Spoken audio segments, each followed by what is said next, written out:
Thank you for joining us today. For the benefit of participants who are blind or have a visual impairment, all speakers will begin with a short self-description. My name is Malebo Sephodi. I am a South African Black femme. I have a Black curly afro, and I'm wearing red framed reading glasses, and I'm wearing a pink top.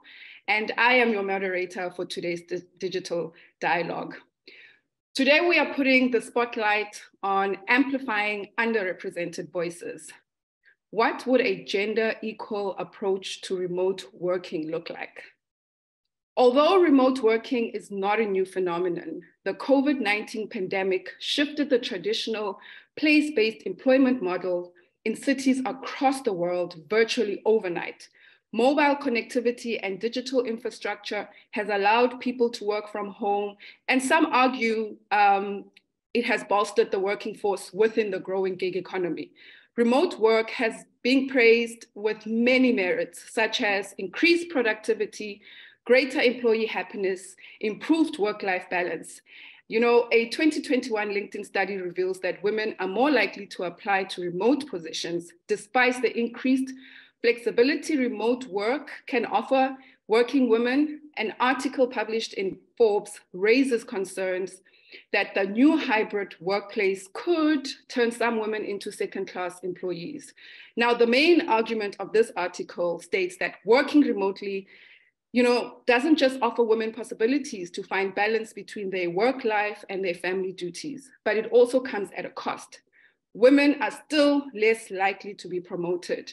They are underrepresented in leadership positions, they get paid less and experience disadvantages after having children.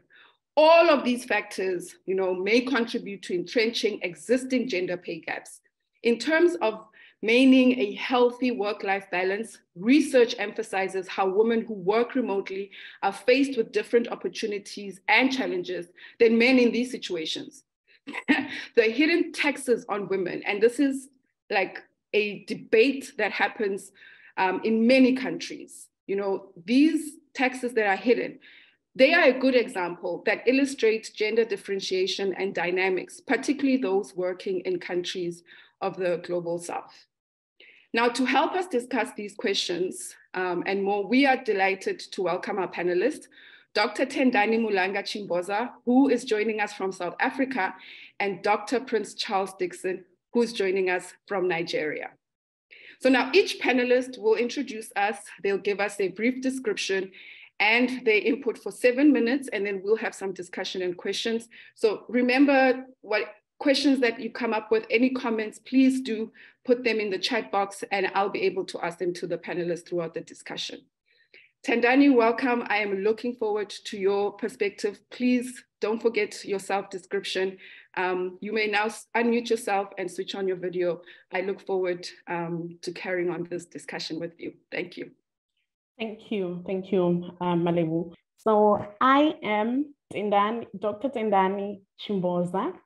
I am wearing this is a very colorful orange, red, and green and black top. I work at the University of Cape Town. I am from the Limpopo province, and I'm Venda, a mom and a wife. So that is my the title. This is my attempt of for this question that we have before us. If we can go to the next slide. So this is what we know for sure about remote working. We know that globally, 27% of women are likely to apply for remote work. And we know that 60% of the women report that, you know, they enjoy the flexibility of remote working, given the work schedule that it gives them, and also given the opportunity to do all the many responsibilities that they do. Also, we know for a fact that globally, if in the global South, women tend to take responsibility of childcare and household activities, while in the global north, we have seen a new trend where men are starting to opt for remote work jobs, and sometimes leaving their work completely to go and take care of the children. So on the left is more about the challenges of remote work that have been described fully by Malebo in the beginning, but we can see that a lot of women accept that remote working sort of affects collaboration, real-time communication, managing relationships, with coworkers virtually is very problematic, especially in the global south, where there are a lot of organizations that have, command and control work culture, where there is, a need where, it's usually a male manager who wants to see people at work and believe that they can micromanage when they are in their vicinity. So, and the other aspect to this is that because of, especially in Africa, because of the different cultural traditions and beliefs and some stereotypes associated with working women or very educated women, it can introduce some anxiety for women, to fight for growth in their career and be able to continue committing to their household and child caring activities. And perhaps maybe let me just give you a scenario. I am a university lecturer and a researcher. My husband is a GIS specialist. So we work from home. I do have help. However, sometimes the help does go away. On the days that the help is away, I have to wake up at 5:30 in the morning. I have to wake up at 5:30 in the morning, ensure that I wash the child, put together food for the child, and take the child to school. At that time, the whole time, my husband is still sleeping. And after that, I have to come back, make breakfast for us, tidy up the house, and then start working at around 9:30 to 10. At that time, my husband has already started working at around 8:30. Just before lunch, I have to worry about fixing us a snack or something to eat. And I later have to worry about the food to eat. This is just very practical of it. And of course, I have to convince each other that, oh, let's walk to go and fetch the child from school. And again, I have to worry about what to do when the child is back from school. This is just practically from my side. Does this affect my productivity? Yes, it does, incredibly, because most of the time, innately, I have this belief or cultural thing that will be blackmailing me in the background. What would my mother say if I make my husband cook? What would my mother say if I leave all these roles and responsibilities to him? However, there are times where via empathy, the husband does help. And of course, we get to a happier place. But the point is that there are many times that, I will find myself juggling with these activities. Next slide. And I have also noticed that across the continent, South Africa is one of the countries that have somewhat, it's leading in terms of women working from home and having to even, somewhat prosper. However, because of the many traditional beliefs that we have across the continent, the very clearly defined gender roles that we have, it is still very difficult for women to work remotely. And you will maybe I should ask for forgiveness for not putting a disclaimer. So the fact that I am very well acquainted with women's role, I have not explored the other genders like the trans or queer in terms of remote working. So, so here is just me trying to conceptualize some, somewhat not conceptualized remote working across genders. Those are some of the unintentional consequences of remote working that have not been thoroughly explored, that sort of make people question remote working. So remote working does introduce the notion of digital pacifier. This is where we just give our children devices, mobile devices, so that we can work from work, and unfortunately, we can work from home. Unfortunately, we don't really monitor that screen time and content, because the point is that they should just not disturb us. And there is an emergence of technoference. So this is about using technologies and working from home that affects our interpersonal relationships for parenting or for spousal relationship. And of course, this is when, I'll give an example, when a man is trying very hard to stay at the position that they are. So you will find that the husband would be on the screen most of the time, and we have to understand that daddy has to work and we don't have to disturb them, but also it introduces a very difficult picture. I'm sure you can see in the images that I have put, where almost everybody has a device and we are just all on our devices and neglecting the quality time that we should have at home.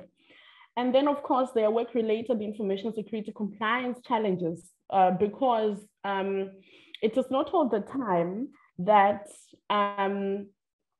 I'm almost done. So it's not all the time that working from a home situation would consider security protocols from work, and it can leave digital assets of the work vulnerable. The final slide that has some sort of solution. So, yes, there is a need for organizations to create policies that are inclusive for both genders and for everyone. And nation states have to raise awareness about opportunities in remote working, especially avenues for navigating cultural traditions and beliefs that marginalize women efficiency while working from home. And that's it from my side. Thank you. Thank you. Thank you so much, Dr. Tendani. Those are really great points to reflect on. What I particularly enjoyed is the self-reflexivity in your presentation, and I'm sure we'll touch more on that. And now, if you could switch off your video, and if we could have Dr. Prince on the screen, please unmute yourself and switch on your video. And I'm looking forward to hear some of your points. Introduce yourself, and also don't forget to begin with a self-description. Over to you, Prince. It's still evening in this part of the globe, mid-afternoon, so to say. My name is Prince Charles Dickson, and I work within the development sector, specifically doing engagements in the conflict and peace building thematic area. I work north central of Nigeria, Plateau State specifically. The work I would rather classify as a peace practitioner and a policy analyst. Interestingly, I've had cross-cutting engagement in women and gender, and in recent times, gender studies, and that's where my interest lies in the essence of this conversation. Let's not necessarily talk too much about myself. I'm what in Nigeria you would clearly call fair, but it's a dark background, and I've got a dread, which is non-Nigerian for a man. So it's a long dread. I wear glasses, and currently I'm wearing just a t-shirt, a branded official office t-shirt. I think that pretty much is me. That sums up who I am. Discussing this, it's been quite interesting listening to Dr. Tendani and her experiences, which is pretty much African, and I can relate, and I understand, and I do totally agree with points she's raised. A gender equal approach to remote working seems to have a conversation, seems to put the conversation around prioritizing, creating an environment where it's inclusive and equitable for most women employees. But you see, in our own part of the globe, even in the conventional work environment, women don't get inclusivity, women don't get equitable fair share of how work is actually spread across in terms of gender.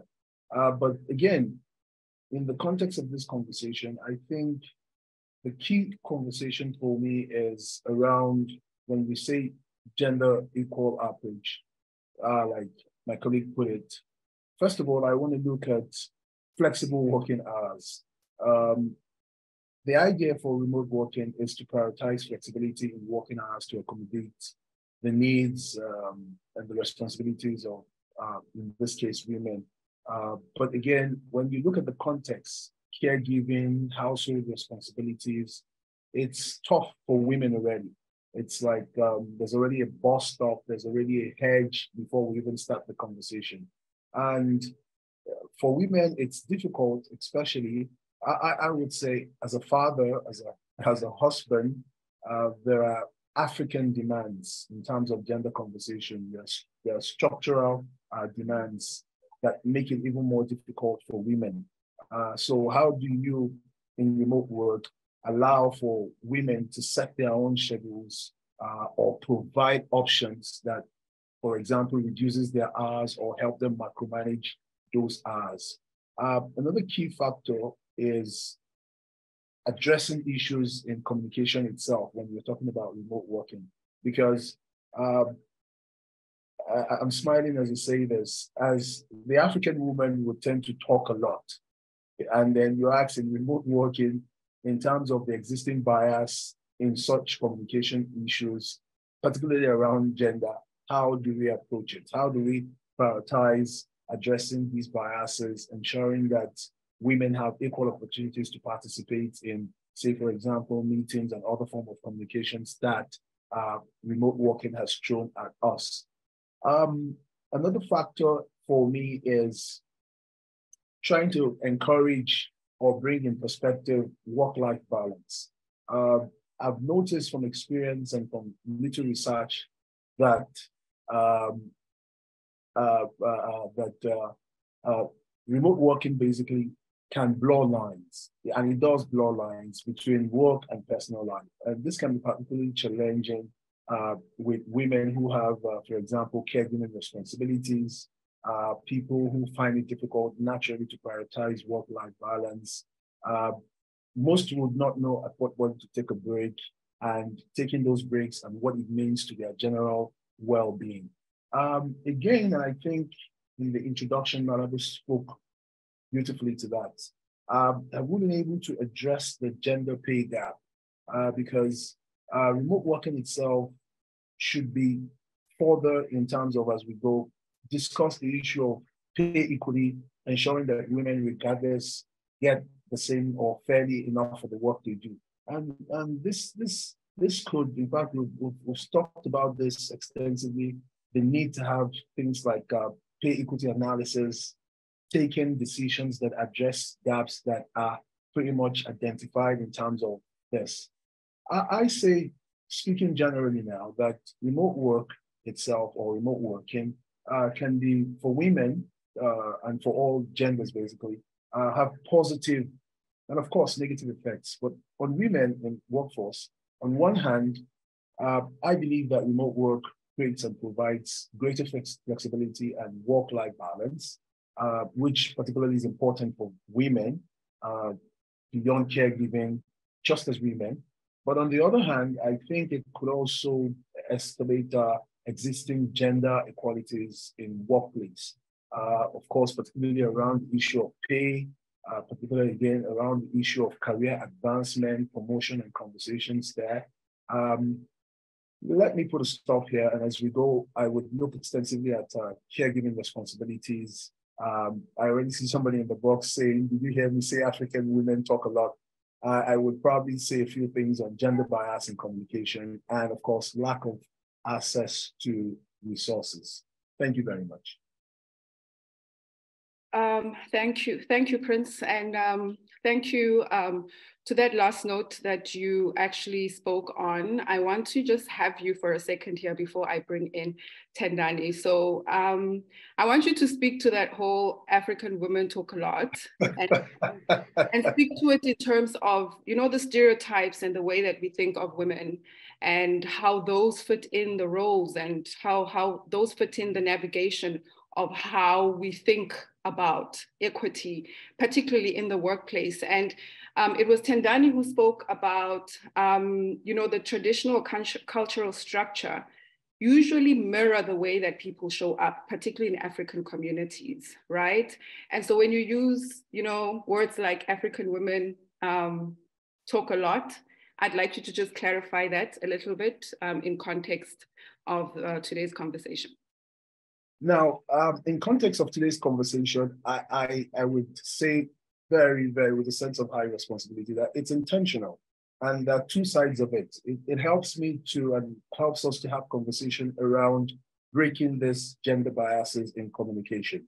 So particularly here, we're talking about remote working and remote work, which indeed exacerbates existing gender biases in communication, particularly if there are unequal opportunities for participation.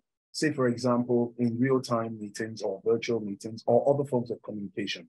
The truth of the matter is, from my perspective, when we say there's a need for women to be involved in women, peace, and security, to be part of the conversation around security spaces, digital spaces, it is from the context of the change that they bring. But you see, in the general stereotype, it is from the context of, oh, that woman's going to take all the time. The woman won't deliver because she wouldn't be able to keep the schedule.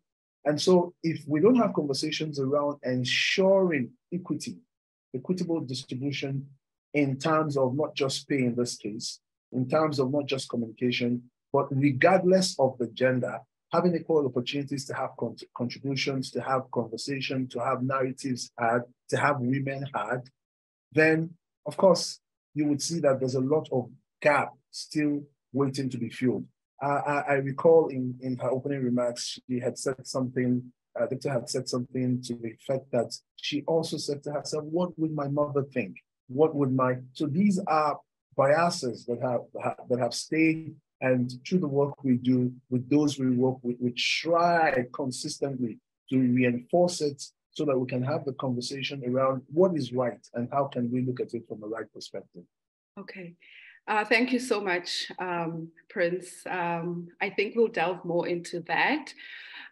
So Tendani, please feel free to switch on your video and join the conversation as we get into the second part of today's dialogue. And this time it will just provide the panelists and myself to have a conversation based on the presentations, and then we will go into the questions that are coming in or that have come in before. And at any stage, if you have any question, please do put it in the chat box and I'll make sure that I get it to the panelists. So Tendani, Prince, if you could also have your video on, that would be really great.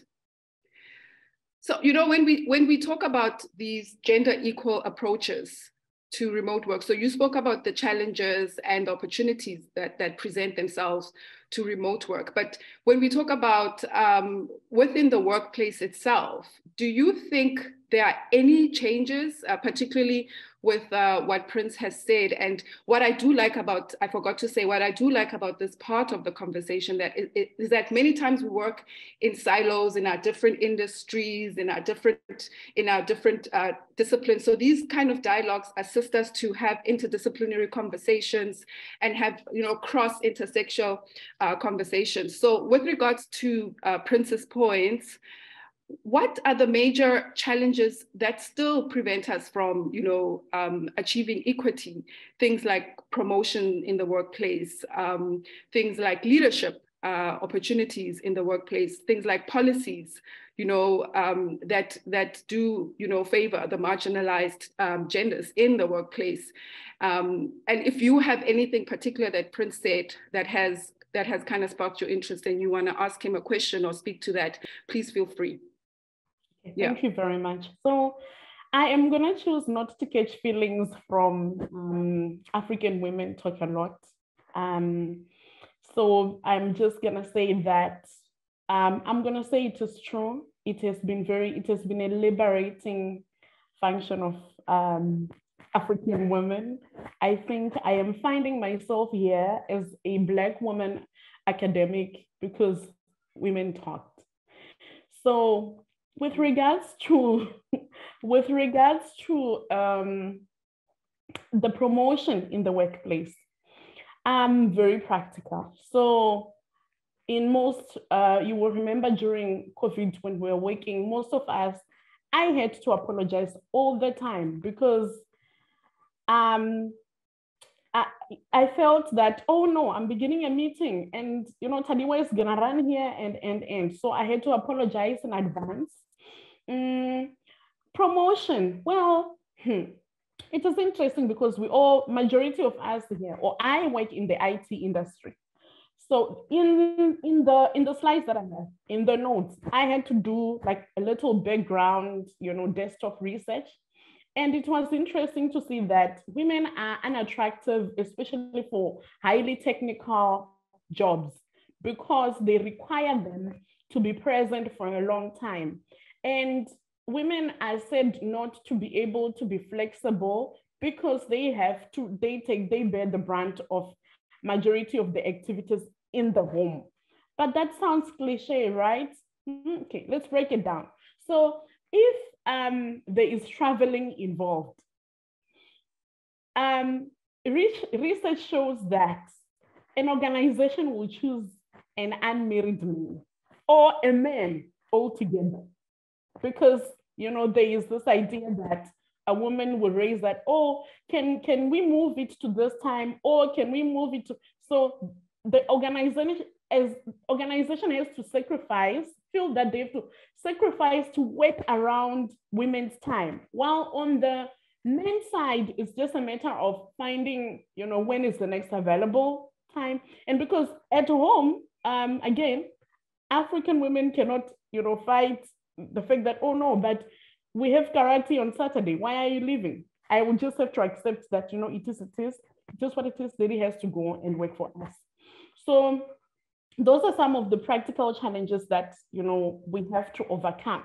And it is an implicit, policy that is existing, that it's not written in any organization, but we just see men being the ones that are progressing. Once a woman gets married and they have children, they become less attractive. And I think that is also the case in the Western world. They become less attractive for highly demanding work, especially from a technical perspective in IT industry.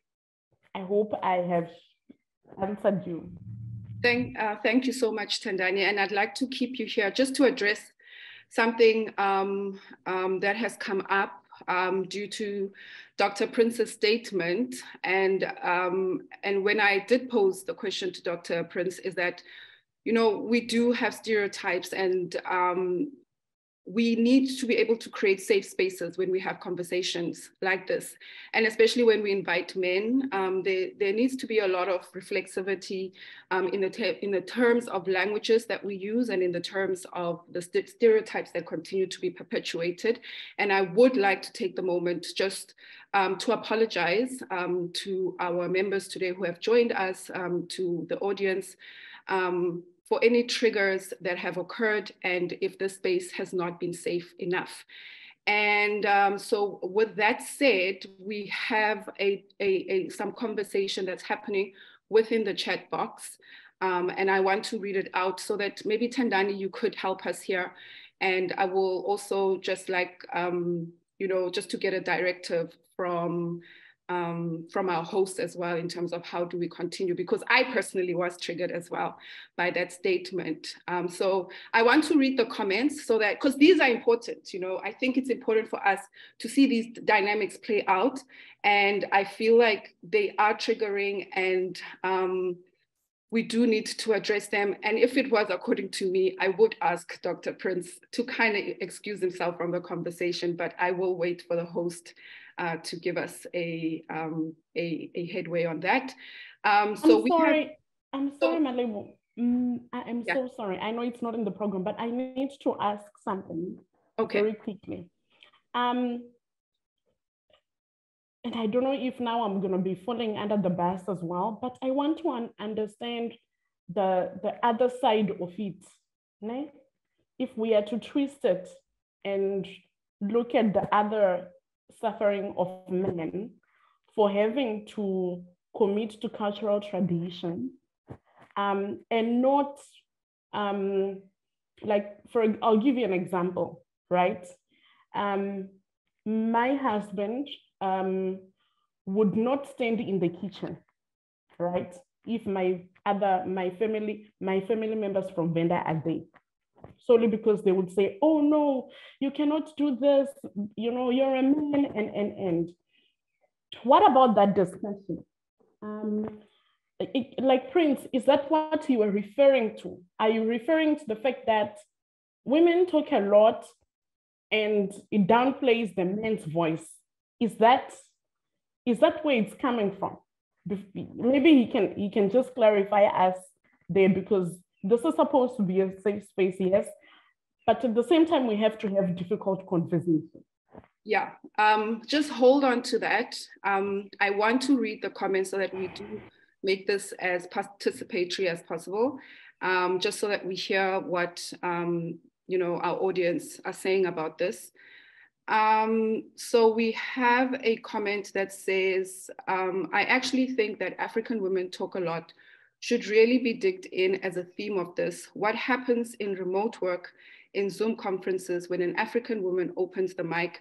Is she more discredited more than usual, based on the idea that anyway she will talk a lot? So time for making coffee, answering a message, how the bias enters the dynamics in Zoom, on what and who we pay attention to. We have another one that says, I don't feel that Dr. Prince addressed the expression, and I'm disturbed by Pacific's comments. I don't feel that this is a safe space to discuss such a topic.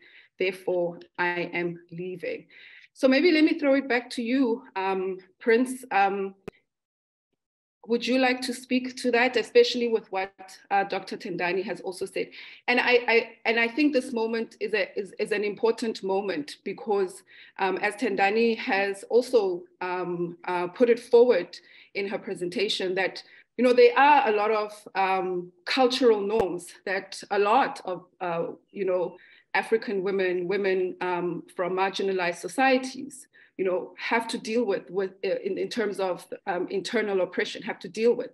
And how do you navigate, these challenges? So with hearing all of this that has come forward, which is an important teaching moment for all of us, Dr. Prince, as I get a directive from Tendani, would you like to speak on that?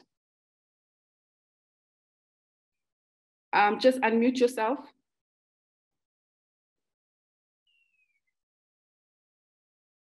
Just a second, sorry. Like I wrote extensively on the chat box. This is it. is that my opinion that women talk a lot? No, no, no, no, no, no. I don't think everybody talks. If you have to talk, you talk. A lot, a little, it's relative. There are men who talk. That's not the context. The context has to be understood in the context of this conversation around cultural norms, gender roles, especially in the global South. And like I said, these are deeply ingrained cultural norms. They are gender roles that are assigned to for specific reasons to women. For example, in the domestic context, and often than not, these would cause women, for example, to be excluded from certain jobs, from certain sectors, from certain types of work. Okay, I'll give you an example. Like Dr. Tendani was saying, in Nigeria, there are lots of women in the tech industry, but not so much of them because there's a general cultural belief that, oh, women shouldn't be doing tech things. It's a man's tech thing. Do I believe that? No. And then the idea is to change that perception, to change that thinking, not to validate it. Do I validate that women? No, no, no, no, no. I work within Women, Peace and Security, and I engage women, and I am of the opinion, strong opinion, that more women should be engaged within that space. And so, but if you don't address it, to hear other opinions, to have people bring their view as to whether or not, or whether they should, then you will be lying to yourself. All right. Thank you, Dr. Prince. And again, to everybody, we would like to apologize if this conversation is triggering. Please do send your questions and your comments and put them in the chat box. And we will try by all means to create a safe space. I will start asking the questions that have been brought forward by some of our audience. And thank you so much to Ada for actually bringing this conversation well. And I hope that the hosts, they've noted this particular point, because I think it's something that needs to continue, in the dialogues. It's an important critical conversation to have. So there's one question that asks, are you aware of any initiatives to sensitive companies and HR professionals on the impact of remote work on women, particularly in the global South, where housework and childcare are not often shared? So we have spoken mainly about, many times, in a nuclear family, or the roles of men and women, but we do have households where the domestic duties are not shared, and this question is for that. I'll read it again. Are you aware of any initiatives to sensitive companies and HR professionals on the impact of remote work on women, particularly in the global South, where housework and childcare are not often shared? Tendani? No, I don't know of any initiative. I just know that last year, University of Cape Town introduced what is called 4 days of wellness.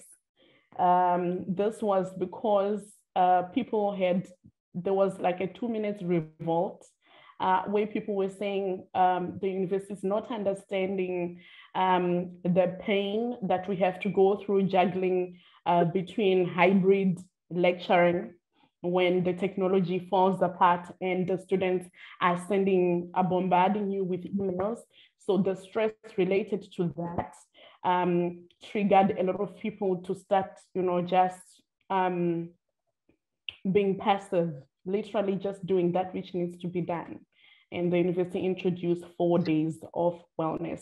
That's the only thing. It wasn't any gender focused, it was across. Okay.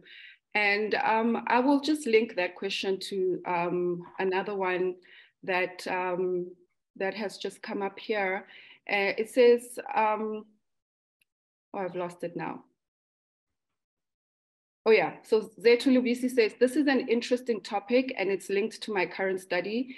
Seemingly the challenge for WLB affects more women than it does to men, and some of the issues occurs from the home side of things.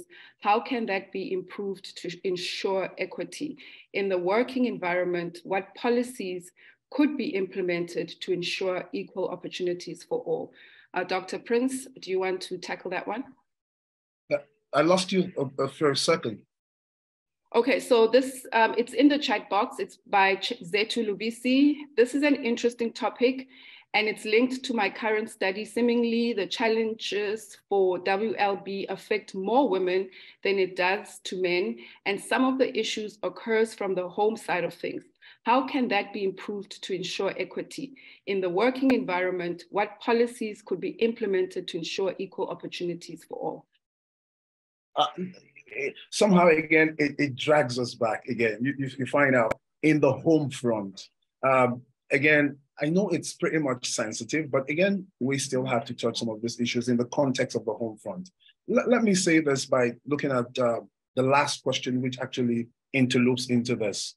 In the global south, there are largely no defined HR policy that really is for women.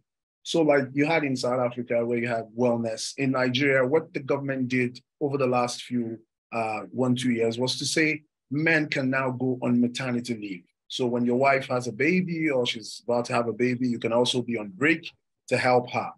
And what we've done in this part is more like domestication. And because we're domesticating, the conversation does not largely carry our culture or the culture of the environment.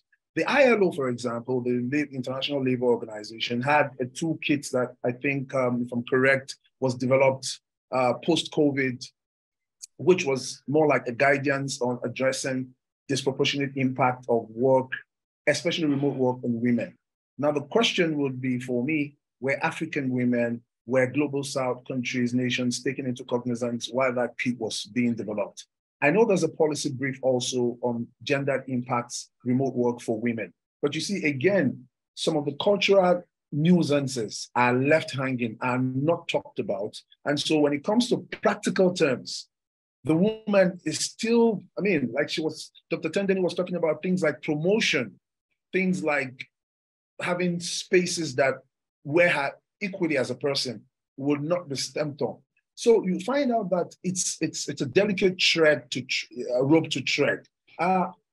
If I mean, for further resources, I did like some of our listeners to go look at the I think the World Economic Forum Global Task Force on the Future of Work, which emphasizes a focus on gender and work and develops a few recommendations on how we can have equitable. Equitable is the conversation. Equitable is the word for all across all gender. And I think until we get to that point, it's still a conversation in the making. What are the roles, stereotypes for women outside workplace and in workplace? Thank you so much. Tendani, do you want to add to that? Yeah, so last year I happened to go to a big event in Kenya. And while I was there, I could still see that, oh, you know, I'm still one of the few women that are there. And in the evening, there was a big party. And in this big party, again, the women get fewer. The others have gone home. The ones who are from Kenya, they have gone home. And I am the one who is still there. And there are still those stereotypes of what am I doing at night? In the party drinking when, you know, people have gone home. And I was thinking to myself, I have also gone through the conference and the stresses of it the way that the person has done. So why should I not enjoy the party as well? But the conversation now went further into what is it that you do when you're back in South Africa? And I mentioned what I do. And people seemed to be shocked that I have moved that fast in my career at my age, right? Yes, we are not coming up with practical solutions about the African woman in the workplace. And Alizwa, Jonas, I can tell you, it's because nobody is prepared to really accept that. Although the global north is moving very fast in terms of introducing new ways of work and we also want to join this bus, but we have neglected the big things that control how we live on a daily basis And those are our African cultures. And I think women need to talk more. We need to talk more. We need to go ahead and talk more about how best can we work remotely. And I did mention in my talk earlier that it is only over empathy that the man at home will help you. And also it's also when the man has some cultural intelligence to be able to assist the woman at home. When you go back to the workplace, the management itself does not have intercultural intelligence to understand how to navigate this, African woman way of working remotely. How about introducing flexible hours that will allow me to do whatever the things that I have to do? But remember, the working hours that we have are again Western, okay? It is like when you're introducing socialist ideologies, but you are operating on a capitalistic environment. Those are two contradicting systems. So it is us that need to work out, navigate ways in our cultures. And it's us, the so-called educated women, who have to do this. I understand the prejudice that comes with this, or is it stereotypes, or is it the stigma that comes with a very loud woman saying, I think malebo knows Tendani very well in my spaces. I brought along my child in meetings, in face-to-face meetings, and if things are really, really hard, I will the furthest I will go is to apologize and mute and say, can I speak next? Because I need to deal with this right now. Yeah. Because of the responsibilities that I have. So we are the ones who need to start the action. Thank you. Thank you so much. So I really want to get a question in because our time is limited, and I would also like to have our closing remarks. So Tendani, I'm going to ask you to also address this question because, whenever we speak about remote work, we do know that it's also quite exclusionary conversations. I'm going to talk about South Africa in this stage. And Nigeria has the similar challenges as well. We have load shedding, which is scheduled power cuts that pose a major problem for remote workers, especially those who cannot afford to pay for alternative energy sources. But we also have issues around data costs and access, to the internet, and all sorts of issues, particularly for people who are not only taking their jobs from the office to remotely, but also those who are applying for remote positions that might not be in their locations. What are your thoughts on how to address this?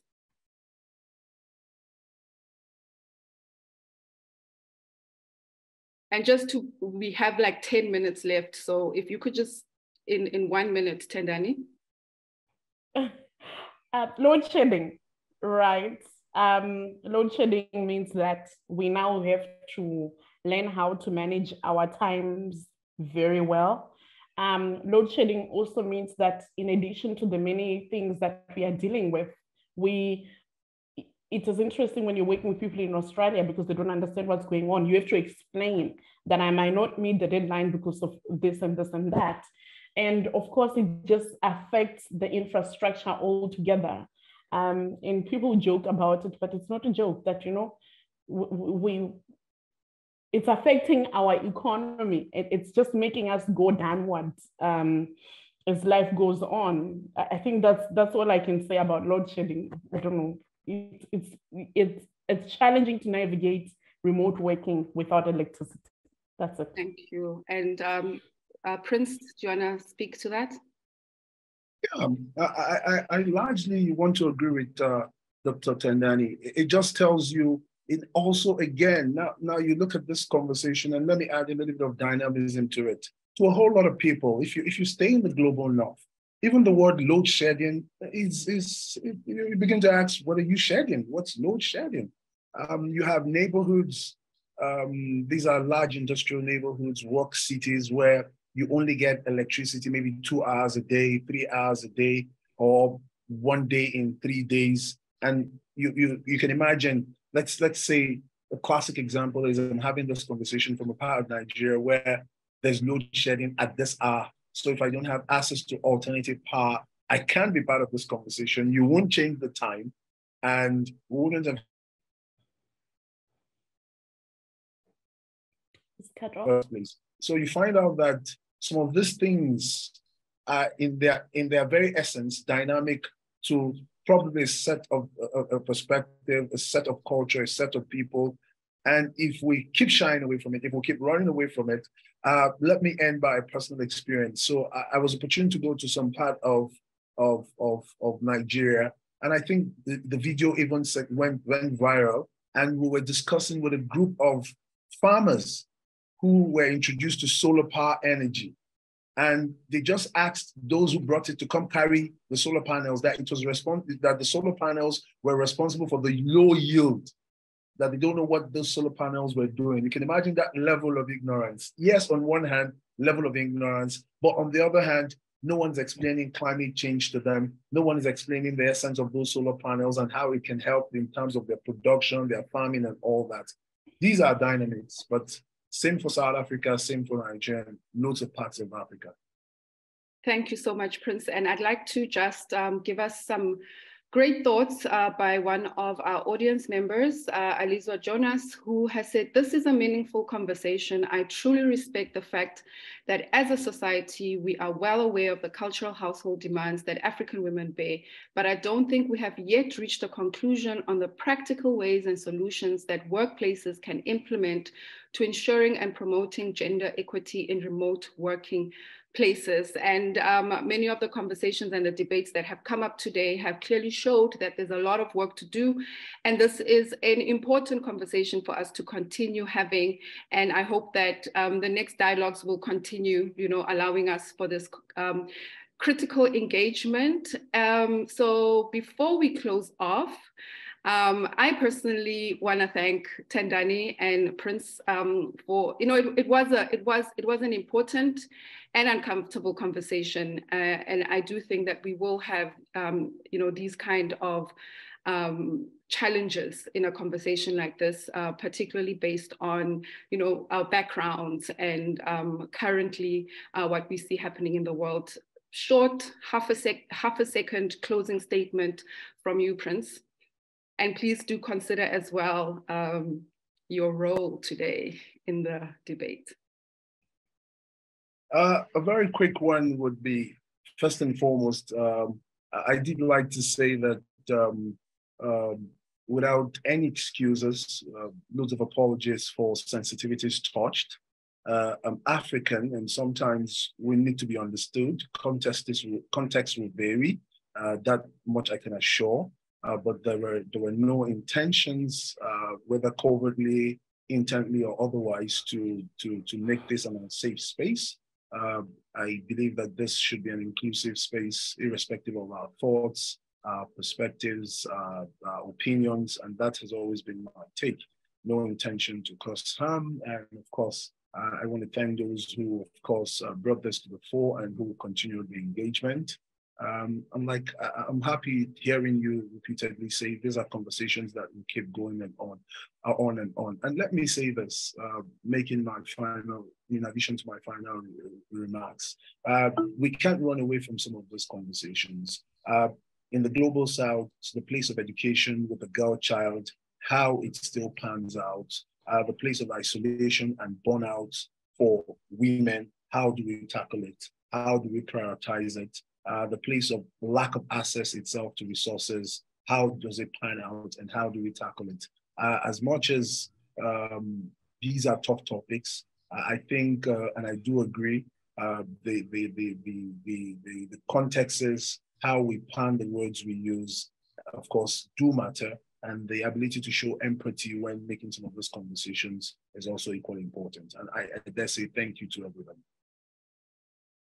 Thank you so much, Tendani. Your closing remarks. Thank you very much. Thank you for the opportunity, and thank you for whoever came up with the idea of inviting me here. I had an opportunity to deeply reflect upon the gender roles, and I have through the charts, I have seen some of the deep things that we as a society have not reflected upon. I am giving it to everybody that is there, that whatever the problems you think they are right now, African women, men working, it is your problem. Go and do something about it. I think the chair knows that I am doing something about it. This one was great to just come and talk about it, but I'm already running in the ground, making sure that we get equitable remote working opportunities. And I am so thankful for virtually meeting Dr. Prince. I'm going to follow up and we're going to have more discussions. And thank you very much to the organizers. Thank you. Thank you so much. Thank you again to our speakers for your thoughtful contribution. Thank you to our international sign interpreters and captioner for their work.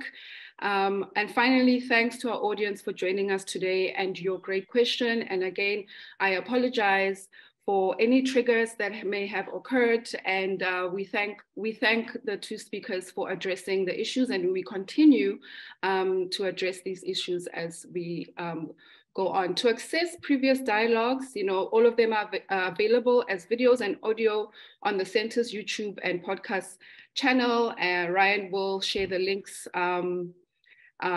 with you, and further resources from our panelist organization will be sent to all participants who attended today's session next week. If you would like to get in touch with our contributors, you can do this via the team here at the Center, or please send an email to Ryan, and the email address will pop up in the chat box.